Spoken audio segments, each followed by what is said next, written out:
পেটের তীব্র ক্ষুধা সইতে না পেরে মুখে কথা বলার বা কিছু চাওয়ার সামর্থ্য না থাকায় খালি খাবারের প্লেট হাতে সোজা মায়ের সমাধিস্থলে গিয়ে বসে থাকে তিন ভাই।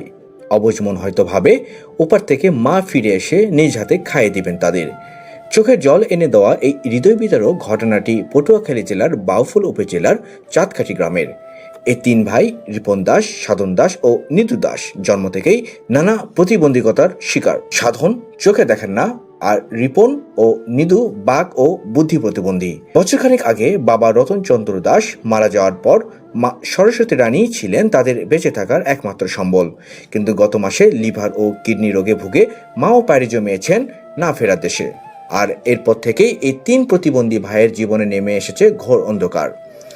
আপন বলতে আর কেউ না থাকায় পরিবারটি বর্তমানে এক প্রকার নিঃস্ব হয়ে পড়েছে। এখন তাদের অবস্থা এতটাই করুণ, একবেলা খাবার জুটলে পরের 3 দিন হয়তো না খেয়ে কাটাতে হয়।